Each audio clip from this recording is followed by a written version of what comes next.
gone ahead and run the rest of the wiring harness except for the two pickups. Okay, we've got our volume pots with the left side terminal grounded on both sides.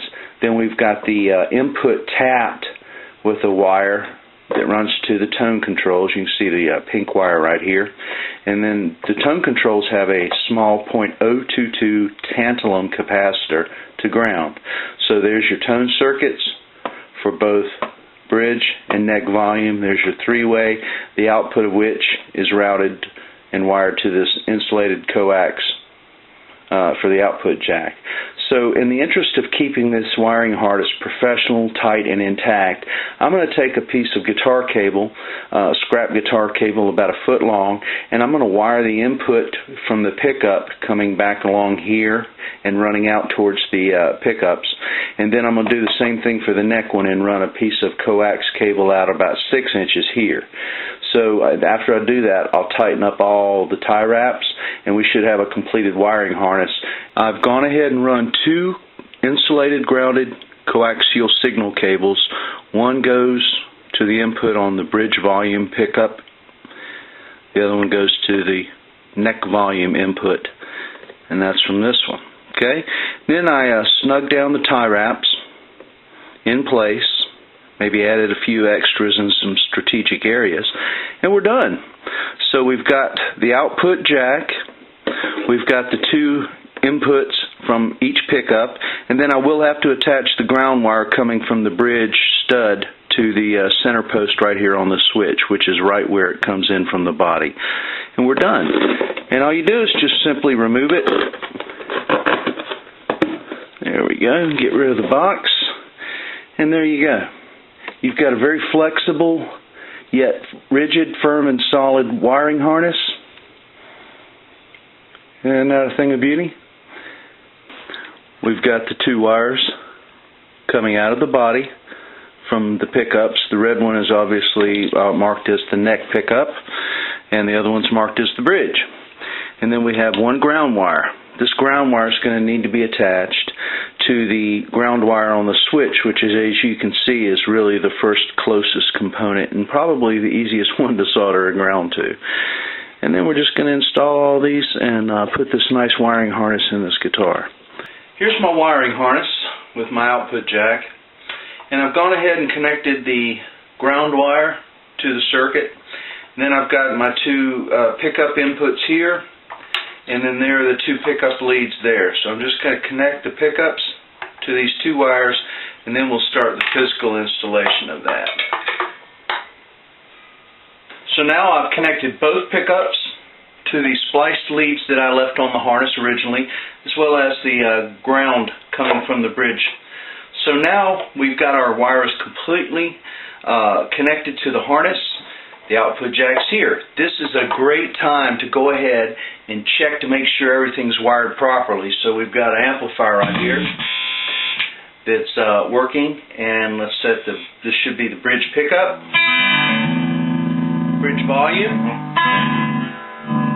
bridge tone. Beautiful. Now let's go to the neck pickup, neck volume, perfect, neck tone. Beautiful. Pickup selector. We're good to go. Alright, next thing we're going to do is put this back in the guitar, adjust it so it looks proper on the instrument, and then we're done.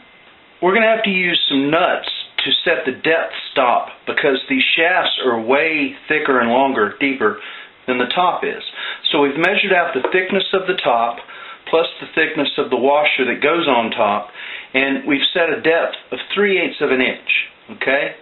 So what we've done is gone ahead and adjusted every one of these stop nuts on the shafts of the potentiometers to 3/8 of an inch depth.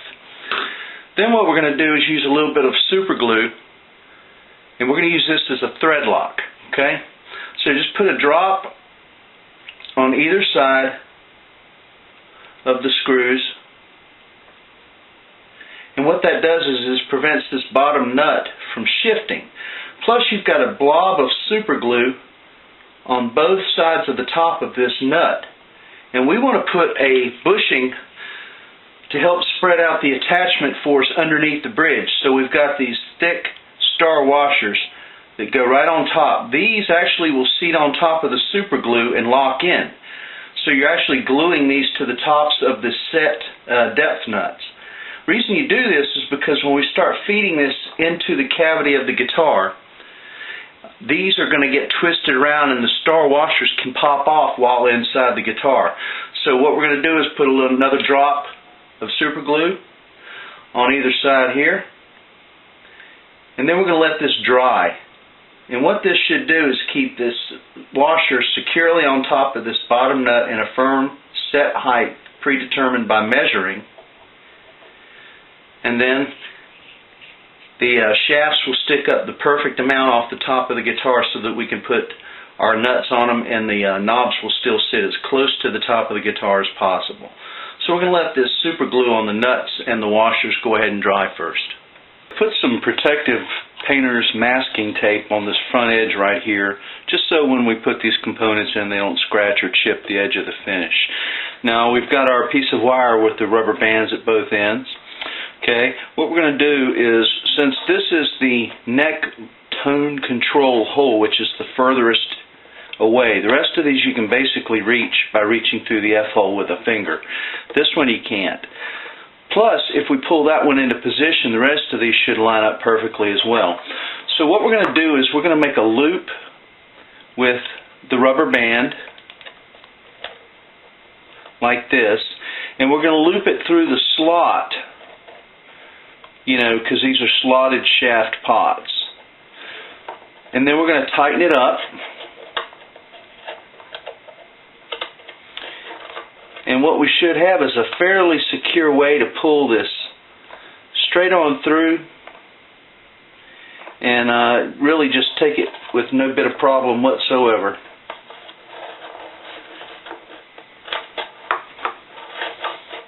So let me go ahead.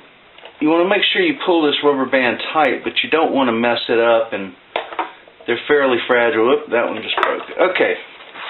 So what we're going to do then, now that this is fed in, we're going to secure the other end of this, just so it doesn't happen to fall back into the hole or whatever where you can't retrieve it. So I'm going to take a pair of needle nose clamps, surge clamps, and just basically leave that right there to keep it from being pulled all the way through.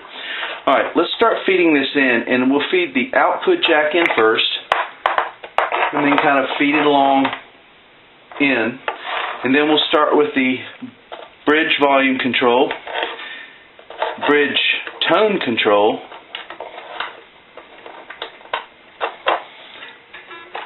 the neck tone control, and then the neck volume control. And we just feed these in one at a time, taking a lot of care not to bend any wires or break anything. And they will go in. You've got to be patient, but they do go where they're supposed to go. Thread the nut onto the rubber band before you attach it to the shaft of the potentiometer. And then as you pull up the shaft, go ahead and tighten the nut down. And then once it's secured, you can pull it off, and you've got all four installed perfectly and as low as perfect, sitting on top of the guitar. Got to get this output jack back through the rim of the body so we can put a screw and a washer on it. Okay, it looks like it's an impossible thing. You can look right in there, it's just sitting right in there. So how do we get it pulled in or pushed out? Tell you what I'm going to do. It's just an ordinary coat hanger. And you want to get a stiff one, a stout one if you can. And we're going to cut off, about a 10-inch piece. Okay, that's a really stiff, heavy wire. Okay? Then get a pair of needle nose pliers, take the end of this, and bend a small hook into it. And what your object is here is to make this hook at the end of your wire thinner than a 1/4 inch. Because what we're going to do is take this little hook, reach in there, reach through the barrel of the output jack, and then we're going to pull it back through Now before you do that, it's important to go ahead and feed the nut you're going to use and then the washer you're going to use. Alright, while you're pulling it out, slip the nut over the end of it and then just tighten it up slowly, and use this to keep the jack itself from rotating or twisting on you while you're tightening this up. Don't over tighten it because you will compress the wood and you can cause some problems. So that's pretty good. Then just pop this back out and you're done. Alright, that's basically the procedure from start to finish to put a professionally wired premium grade component into a wiring scheme of a semi-hollow electric guitar. As you can see, the guitar looks basically as it was before we started, but in terms of sound, you can tell immediately when the tone control kicks out. Remember, these are no-load pots.